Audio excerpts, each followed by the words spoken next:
If you're looking for a complicated game like chess, but don't want to have to learn the decades of thoughtful strategies and dull, uninviting rules, well, Photosynthesis is a game that'll tickle your brain in all the same ways, except it's just about growing trees. And that tickling is done with sharpened branches while you trip over a root. Look, I'm not opposed to a complex game. I have loved many of them, but has there ever been one so utterly devoid of theme as Photosynthesis? No, hold up. You grow little trees into bigger trees. It's the story of the world. Yeah, and then the trees, just like in nature, fight each other for land and territory.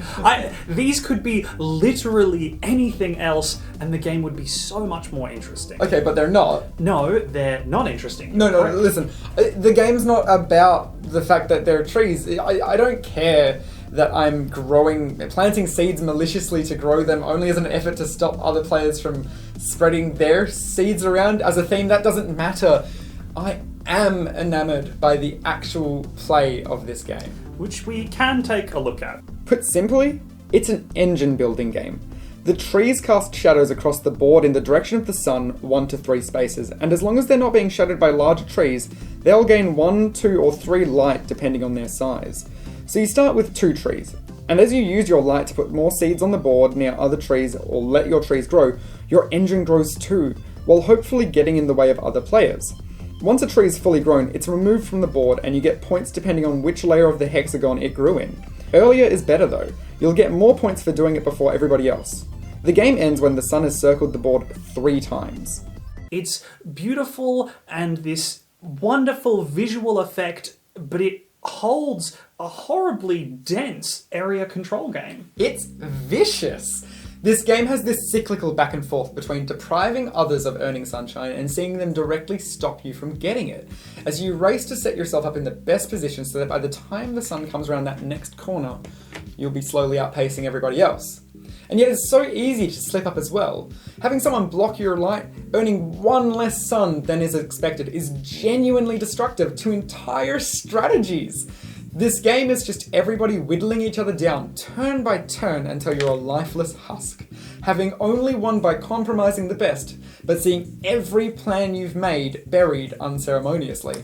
Is it vicious? Maybe. Is it boring? Definitely. Think about why chess-like is a positive adjective. Chess isn't exciting for most players, but it is universal. You can always see the puzzle. You can always imagine the strategy in your head, and almost every adult can appreciate a masterful chess move. And anyone can pick it up. It's sort of like this multiplayer Rubik's Cube. You just look at it and you're ready to have a good time.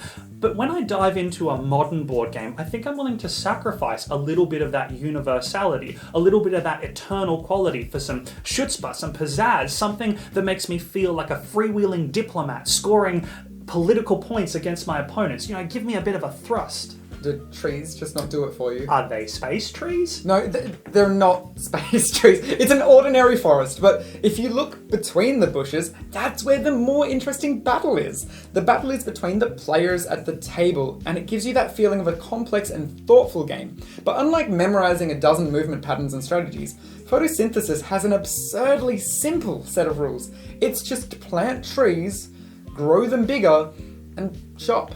Buy some more trees, buy some more opportunities, and then use these rules to branch out endlessly.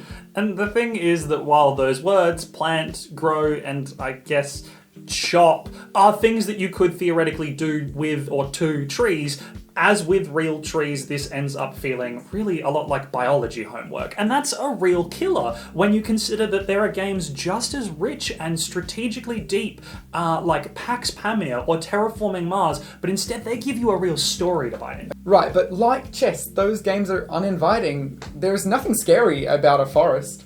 No, there isn't. And if you truly loved the forest, you might actually prefer to go for a walk in one. Okay, so what's your photosynthesis about this game? I think that this game is a juxtaposition of a really cruel kind of combat game, but that's muddied over by like a really light and delightful to look at, but disarming theme. And what that means is that you either go into it incredibly frustrated, or you have to treat it as a completely abstract game. Of which it's one of the best. No, it's not. You look at it as a completely abstract game in which each player is forced to assess this huge, massive space of possible options every single turn. And in my experience, I've seen a lot of people see that and end up looking at this beautiful looking cardboard forest and sigh or scream before at the end of the hour and a half that they pulled themselves through on this, concluding it's just not a good time. Okay, and that's an experience I've absolutely seen people have, but for other people it's about the challenge. It's this immense puzzle to overcome. The more you play, the more the pieces will fit together. It's kind of like learning a language, and you get fluent as you play. Yeah, it's missing a beginner's mode, but it isn't wholly inaccessible. You just have to have a group who's willing to engage and willing to contemplate and embrace the silence.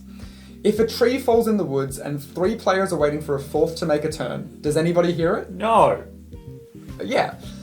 Listen, I guess the thing for me is like, you'd get more theme out of reading a dictionary for the word photosynthesis. You would. But look, and I don't want to drill into this game too hard. It's the theme is the problem and not the presentation. The presentation is beautiful, but the theme here is a little bit devoid. I've been thinking, is there a way that you can kind of better convey some of this stuff? Because you are planting things and they are growing into small trees and big trees. That all makes sense. The sun distributes light and you get points for that. That's where it starts to break down. Yeah, I mean, like, it's not necessarily distributing points as much as currency, which makes it probably worse. And then the fact that when trees are big enough, you just godly remove them. They're gone because they got too big and I wanted points now. Which, it makes me think that, like, oh, the actual theme behind this game is that you're, like, lumberjacks or forestry companies and you're waiting for these trees to grow only so you can harvest them for profit. Which would absolutely absolve a lot of people's issues with this game in that sense. But to me, like, I don't want to be bogged down with any of that. The fact that this theme is so blank slate, it's just nothing, is perfect, because then I can only focus on it in an abstract sense. I can really just drill into the mechanics. And that's what's working for me. I adore this game, honestly. Yeah, and honestly, if it had a reason for the competition to exist more, like we were saying, if you were competing companies in this sort of dystopian future where you grow one tree only to immediately chop it down because we've destroyed the earth and this is the last source of wood, I could maybe buy into it a little more, and perhaps that speaks more poorly to me than this game. I think every game needs to be a dystopian future. Like, it doesn't matter, right? That's just what you want. It goes a long way, it does. Okay, photosynthesis in space. We've got the space trees now. You good to go? You've made me happy. Thanks for watching Supplyful. I hope you've loved this video. If you'd like to watch more, please hit that bell icon and subscribe. You can do those if you want to, but we'd love to see you next time either way. Bye.